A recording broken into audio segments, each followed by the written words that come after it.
Hello again, guys. Welcome back and welcome to another day of live streams. How are we? How is everyone wherever you are in the world right now? I hope everyone is good and you're getting on with things and managing well. Hello again, Chim Chim. How are you? Hope everything is good. Let me know if the stream is working okay. It seems to be, but sometimes the internet messes up a bit on my side. But I think everyone has kind of appreciated that over the last few months. Having different internet problems depending on where you are in the world is kind of par for the course right now. That's I think everyone is in that boat. So today I want to talk about stock footage and why any content creator, anyone that makes videos, should be able to use it for passive income.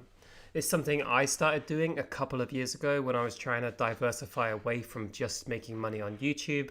And I started learning about stock footage and how you can license out your clips to make money for you passively.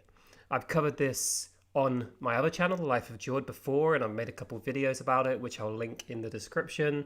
But it is a good way of making money from your old footage from footage that doesn't do anything for you. From footage you've already used that's just left on hard drives, you can actually start making money from it using stock footage. Hi Bradley, good evening. Boring Entertainment, yeah, I'm good, mate. How are you? Hey Sam, good afternoon. Thanks you all for joining again. Hello Lyndall. And yeah, we're going to jump into this. So stock footage used to be a lot more difficult than it is right now. Even a few years ago, when I started learning about stock footage, there were a lot of different sites that you would have to upload your footage to in order to get paid. And just so I can give a basic understanding of what it is, stock footage is basically, it's footage that anyone can use and license to use for their own project. And they're going to pay you a fee and pay these websites a fee in order to be able to use your footage for their project. So rather than sending out a film crew to, let's say I've been to Bangladesh and I've got some drone footage of Bangladesh, rather than them sending out a film crew with a drone to get shots of the streets, they can instead just license my footage that I'm not using anymore and pay me to use that footage.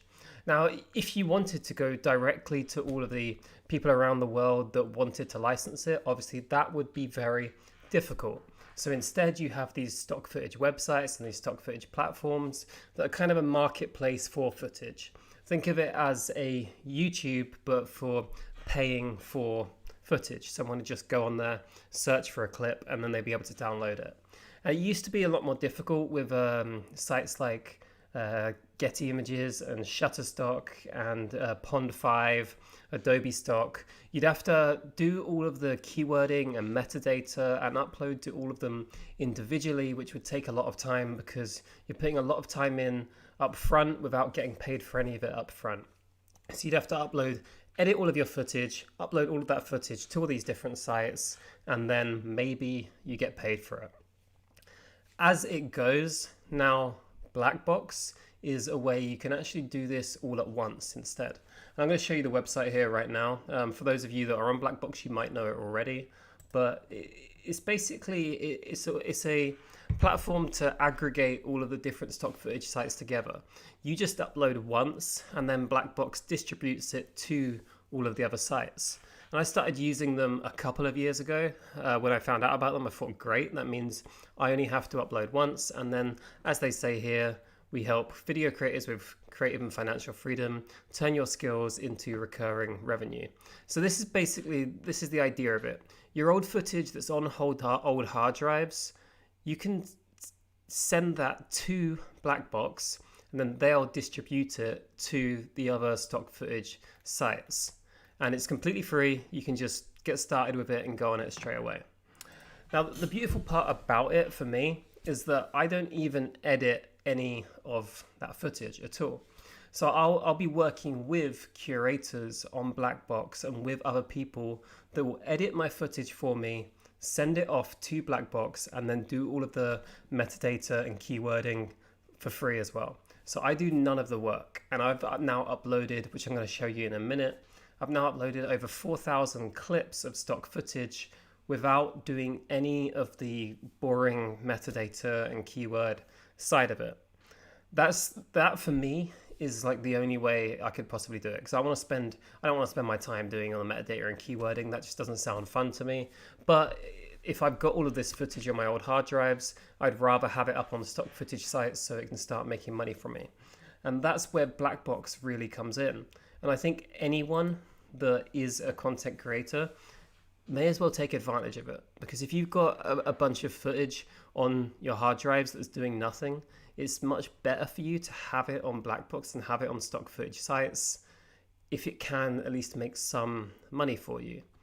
And like I said, I use a curator. So let me see if they mention it in here. I'm not sure. Actually, no, I can't wait to love. So step 1, shoot high quality footage of the world around you, or mine your old hard drives of footage. And that's initially what I did. I had loads of hard drives with all my footage on, so I just went through them and looked at what might be good stock footage, and what might people buy. I sent it off to a curator, so they say upload your footage to Blackbox. They review and accept it, but there's a step in between here where you can use a curator instead to do all of this part for you. And you can find them, they don't mention it right here, but you can find it on the Blackbox Facebook page. As soon as you sign up for Blackbox, you can connect with other Blackbox users on the Facebook page, and then other people will do all of the editing and uploading for you for a percentage of the final sale. So you don't pay them anything up front. They do all the editing for you, and then they make money off of it when it actually sells later on. The most accepted way is I would get 60% of any sale, and the curator, if they do both the editing and the uploading and the metadata, they'll get 40% of the sale.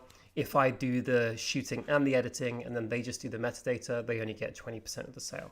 And that's how I've done it consistently, working with a few people for the last couple of years. So now if I go in and show you, this is the platform. This is the inside of Blackbox. So you can see here, this isn't the greatest view of it, but you see here in total since the beginning of January 2019, that's been an extra $3,000 for basically doing no extra work really. All I do is I ping off all of the raw files that I want after I film each vlog, upload it to Google Drive, and then send that Google Drive link to someone to edit and upload for me.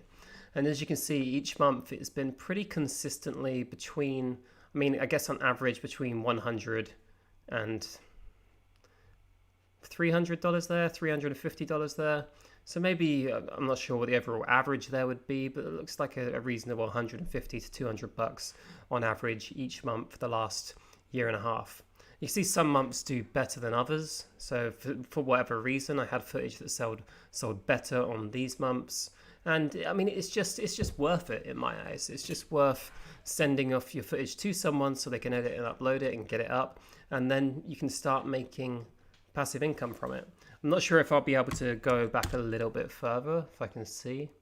So when I started on it, you can see here, when I started out, there is a bit of a curve where you don't get any sales at the beginning because you're still building up a bit of a portfolio and you're still getting more and more footage on there to figure out what sells, and just to have enough time for the stock footage sites, search engines to index your content as well. So when you first start, it's unlikely that you'll see any sales for the first few months, but then once you do start getting sales, you'll continue to get longer sales and more sales over the long term. I think that's one thing as well that I learned about it, is that once a stock footage clip sells once, it's likely to sell over and over again because it gets pushed higher in the search. You can see on the sites if someone's bought it before, and if someone has bought it before, the site's more likely to push it up higher in search rankings, meaning it will sell again. And down here, you can see these are clips that people have just uploaded. None of these are mine, but if I was just to watch someone's here, then someone's gone for that stay home clip.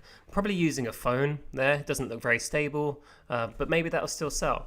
It doesn't necessarily need to be really high quality, like amazing footage for it to be able to sell. There it's just topical. This obviously is again quite topical. They've gone for that kind of, it's not loading now, but they've gone for that, that biology microscope look. And yeah, I mean, you can play around and see what other people are uploading. If I go into my black box, I can show you here. Kimbees, do you get to see what site sold the clip? You actually don't, not at this point. They've been in the process of updating this platform, because I think, as you can see, it's not particularly beautiful and clean. It looks quite old. So if I show you my earnings quickly, I can see what clips sold, but I can't see which platform it's sold on yet. I think they are looking to update that, because right now this isn't very helpful to me. I can see what the file name of the clip was that sold, when it sold, and how much it earned. Like that there is nothing. But I can't see any other details. I would also like to see who curated it, so I can speak to that person to do more curation in the future, and I'd like to see what platform it's sold on as well. One of the important things about this as well, actually, is that even though this sold for $16, it actually sells for a lot more on the stock footage sites. On the sites that sell it, it would sell for like $60, $70, maybe $100, and they take a large portion of the sale.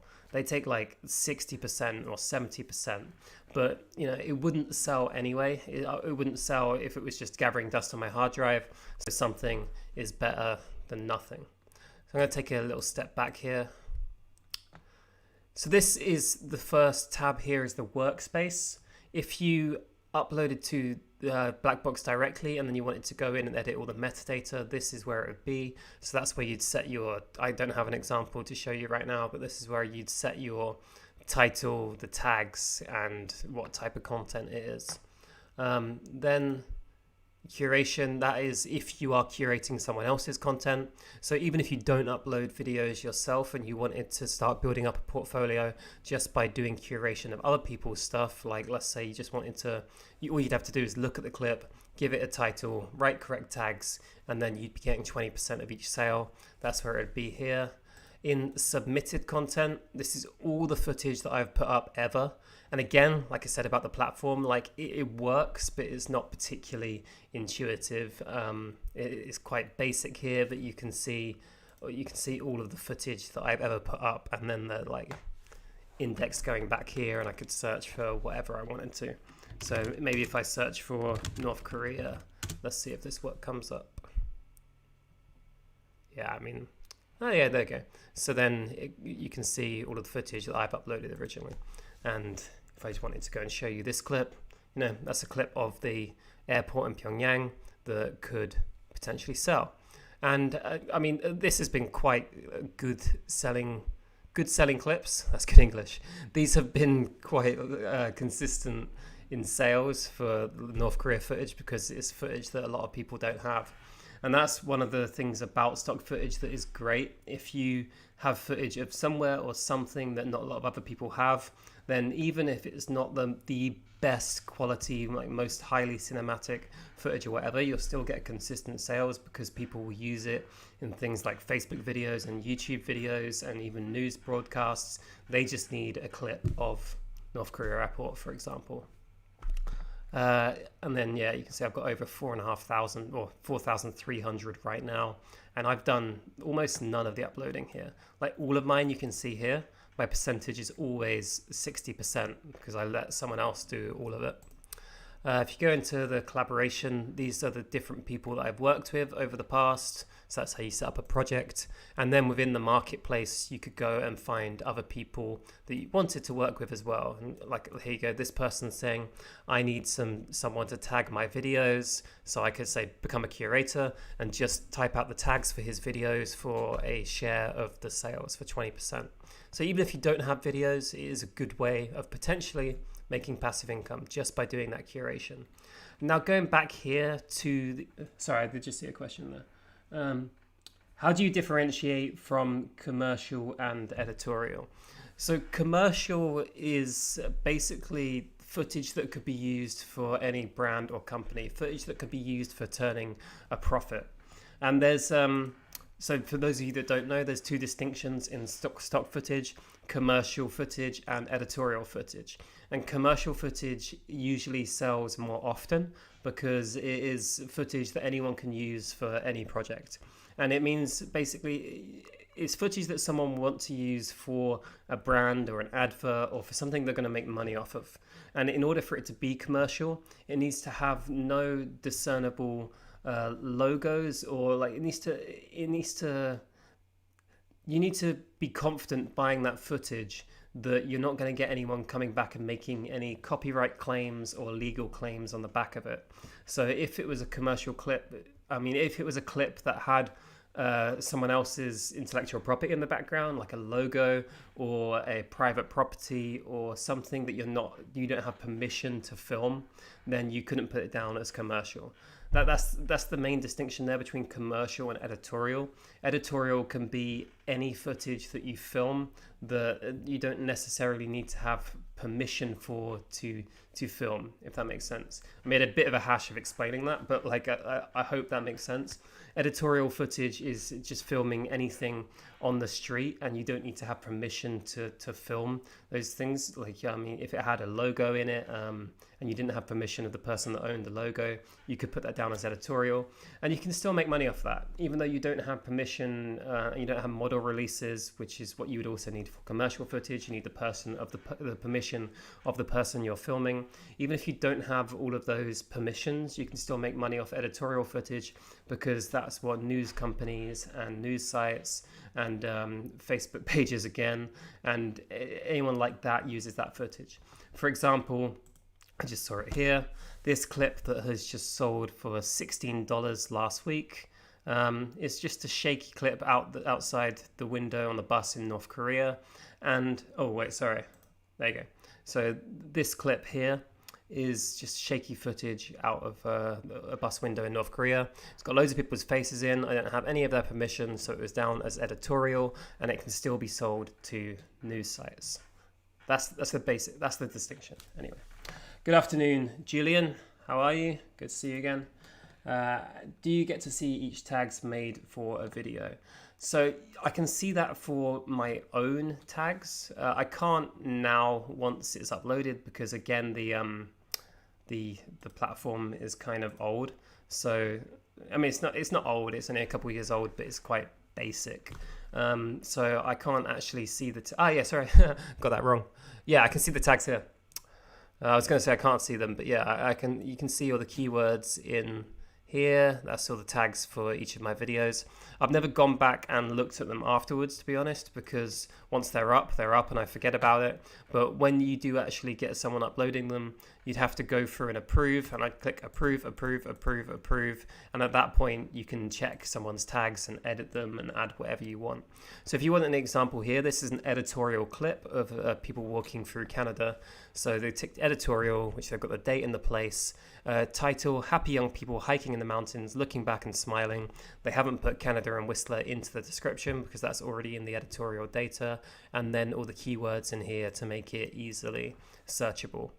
If it was going to be commercial, I'd also need a model release or the property release, like I said earlier, to make sure that people know that any buyer knows that I had permission to film there. And then this person got 20% because I did edit that partially myself, because I had a bit of time here a couple months ago. That's all we've got right now, a lot of time. So I decided to do some editing myself. So will black box curators know which of your footage should be commercial or editorial? Yeah, most of the time I'd say they go safe and go for editorial, because even if it can be quite obvious, but if it's editorial and then a stock footage reviewer, like the people that decide whether or not it goes onto their stock footage sites, decides that it can be commercial, often they'll bump it up from editorial to commercial anyway. So the safe option is going for editorial. Let's say this, for example, in my eyes, I don't have that person's permission, so maybe it would be editorial. If I had her permission, it could probably be a commercial clip. Let's see what they put it down as. Yeah, they put it down as editorial. Let's see if I can find a quick example of something that would be commercial. That perhaps. Yeah, there you go. So this, because it's just a road, there's no obvious branding, there's no there's no road signs, there's no people in the shot, it could be anywhere in the world. They put that as commercial, and then that could be used as a commercial clip. If it had people in it, or if it had road signs that were trademarked, or it could be down as commercial. But they'll always decide that. I don't really, it's good to understand it, but I don't really get involved that much. I've found people that I trust through the Facebook group, and so then I work with them. Let me go back and show you, because these are all these are all selling right now for like $12, $16 a pop. And like I said earlier, that adds up to between $100 and a couple $100 a month. But some of them can sell for a lot more. This one, for example, is just a clip shot out the back of a window, I think, with a GoPro. And then I sped it up, or the editor, maybe, I don't remember, sped it up and uploaded it. And that just sold for $40 because someone paid for a longer or bigger license for it on the stock footage side. I've had other clips before that sold for like $120 and much more. It just depends. Not much more, sorry. But they have sold for more than that. I think I have one for $200, and it just depends on when. Yeah, I can't see it right now. Again, like this site, although it works really well to sell them, the actual site is not very intuitive. So even when I change the date there, I can't see my older sales. But like I said, they have said they're updating it. And I think they're in the process of launching a newer site like Blackbox 3.0 or whatever. And then this whole lockdown happened, so they haven't done that right now. Yeah, that's basically it though. You can see here, I haven't had many sales this month, not as many last month, but it goes up and down. But the nice thing about it, and the nice part about it, is that it's just going to continue having sales for the next however many years.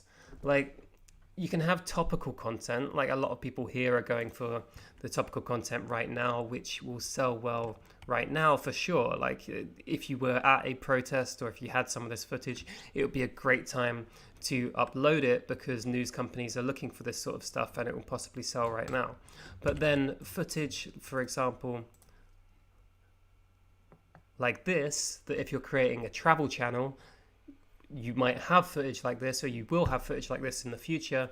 This footage will sell forever. So it's not just that it's going to sell for the next couple of months why things are topical. That footage could be used for anything related to camels, desert, I don't know, environmental change, Morocco, Sahara Desert tourism, or anything. If anyone just searches for that, they could have some sort of reason to use that, and it's more evergreen.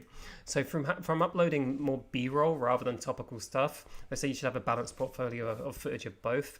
But if you have more evergreen stuff, it could continue selling for the next 5 or 10 years. And there's a bit of a rule of thumb here with stock footage. For every quality clip you upload, you can make $5 from it per year.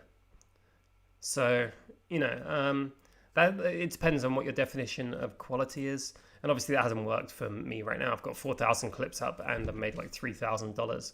But let's say it's more like $1 per clip per year. Let's say it's that. That $5 per year is what I was told before and what I heard originally.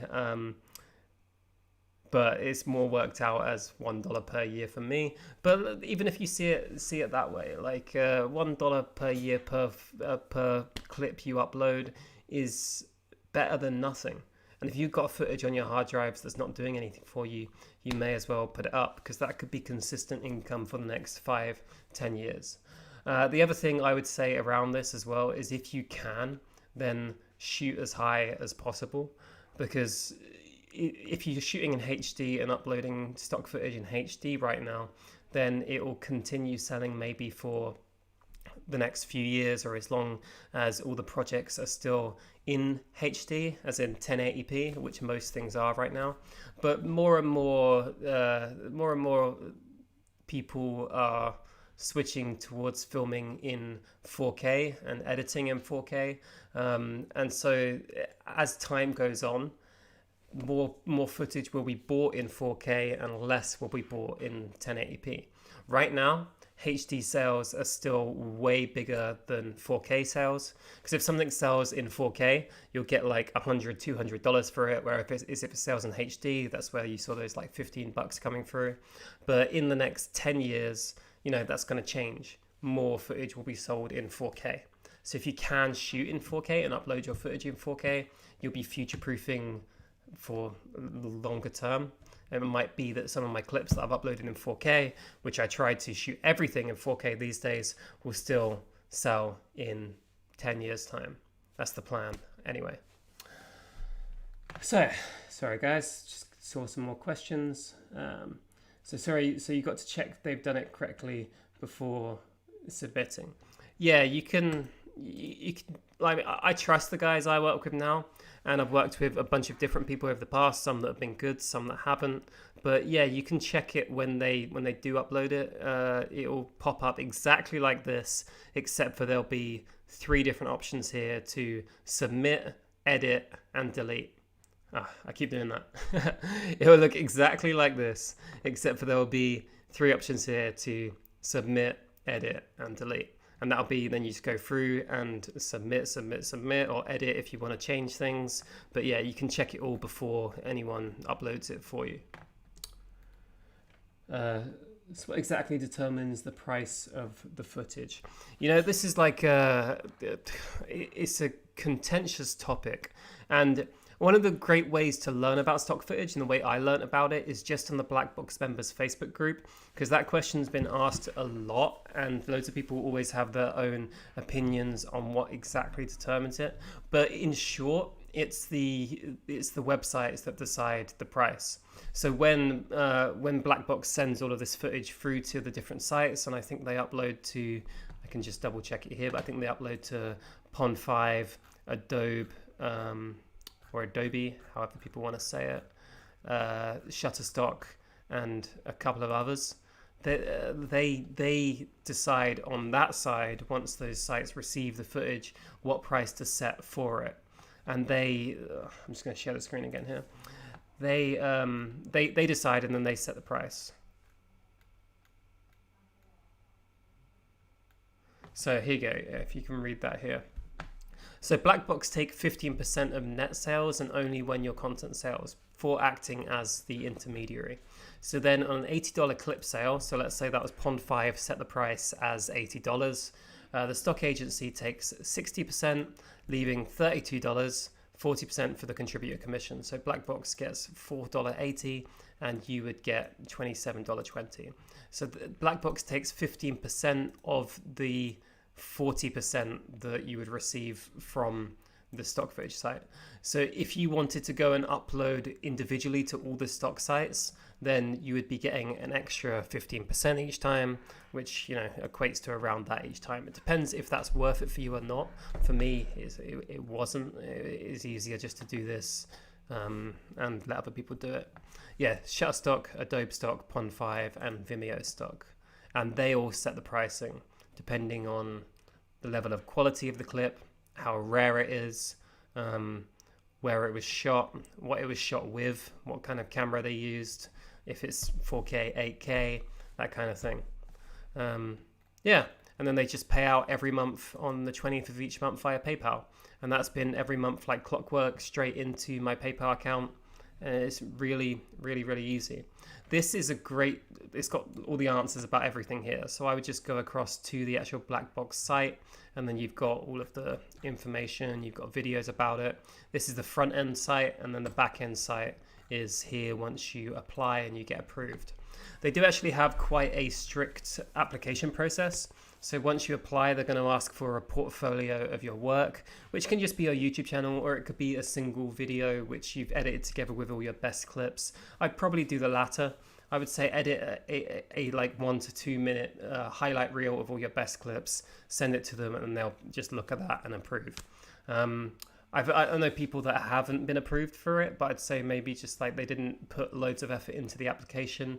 They do measure the quality of your clips, because they don't want loads of people just uploading rubbish Instead, they want it to be quality clips that are uploaded. So I would edit together a sort of highlight reel of your best stuff. Whew. That's a good question, because Pond5 you can set the price. Yeah, I didn't actually know that about Pond5. I didn't know you could set the price personally on there. But yeah, they do all of that. They do all of that side for you. So I guess Pond5 in this case would set the price on your behalf. Julian doing fine, thanks. Bought some ITM power stocks after your video yesterday. Seems like a cool concept. Good. Yeah, glad to know that. Glad to hear it. They've been doing well recently, but from what everyone has been saying, it still could have a long way to go. So yeah, this is definitely something that I'm going to continue doing over the long run. I wouldn't say, because some people asked me after I put this video up on, I put another video up on my YouTube channel, which will be in the description below. And a lot of people ask me after, like, how much time do you spend on stock footage compared to other things? And I'd say like almost no time. If I spend 99% of time on other things, I spend 1% of time on stock footage. Because all it is really is dragging, like copying all of the files that aren't just my face into a Google Drive folder and then sending that to someone to do all the rest of the work. And then once they've done all that work, they'll usually send me a Facebook message. I'll just go through and approve all of them. So maybe that takes 10 minutes, and if you've got a good internet connection, leaving it uploading for like an hour, because it'll be like 20 gig of footage or whatever. Doesn't have to be, but if I'm uploading all 4K drone files, it's going to be quite large footage. And you don't even have to really curate that much beforehand. Like I used to go and name all of these files, and I used to go and like select only the things that I think would do really well. Now I would let those guys do all of the work. So I would just drag and drop all of it in there, and then they're going to work through and delete the stuff that won't work and use the stuff that will work. So it really is like, it's a very, people talk about passive income and things that are truly passive. There's very few, I think, that are truly passive. Most stuff does create work for you in the future still. So a lot of it, although you'll have a recurring income, you do still have to do a lot of maintenance. With stock footage, it generally is, you've done all the work before and then you do nothing. Like I don't have to go and do anything to maintain any of this now. I could still get sales from some of these clips in 10, 20 years time. And I did the work just by filming with my phone or a camera, and then uploading it and getting someone else to do all the work. So if you're looking for something that's truly passive, then this kind of is. As long as Blackbox and as long as these sites still exist and there's still a marketplace for stock footage, which I don't think is going away anytime soon, there's still a massive demand for stock footage, then you could still be getting sales for it from the long term. There are more stock video sites now that are going to more of a subscription base. Like I use one myself called Video Blocks on Storyblocks. And that does mean that you'll get paid less for your footage, because as they go to more of a subscription base, it means less people are paying like the $100 per clip, because instead they can find footage when they pay like $10 per month or whatever. That is a danger, but I think it will adapt over time, and there'll be ways to still make money from your stock footage even if it moves towards a more subscription basis. I think you've got a lot to lose by doing this in my eyes, because it's something for nothing. Pardon me. It's footage that wouldn't be doing anything for you, gathering dust on a hard drive, and now it can be doing something for you and putting money back in your pocket, even if it's only $10 here, $5 there. Just it makes sense.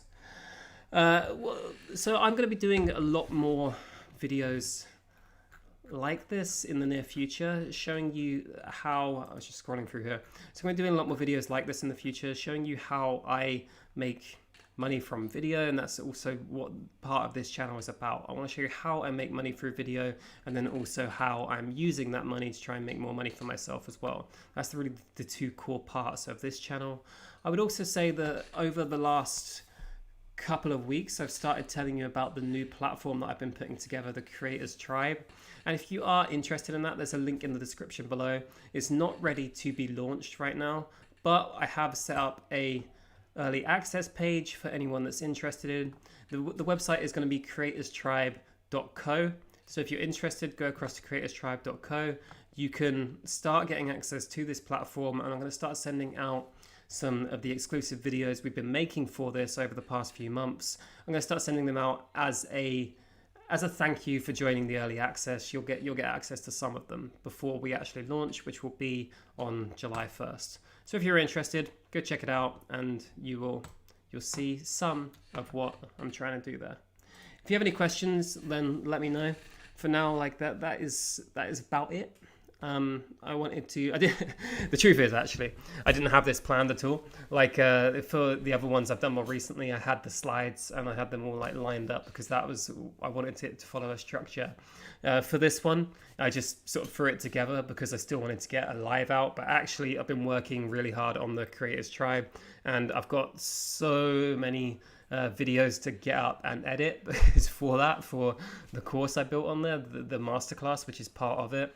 There were 75 videos that I've filmed and edited and now uploading to that in preparation for it. So I've just been spending all my time on that, and then I threw this together last second. So hopefully it still helped. Hopefully it was good, even though it was thrown together very last minute. For now, I'll say thanks again for watching, guys. I will see you tomorrow, and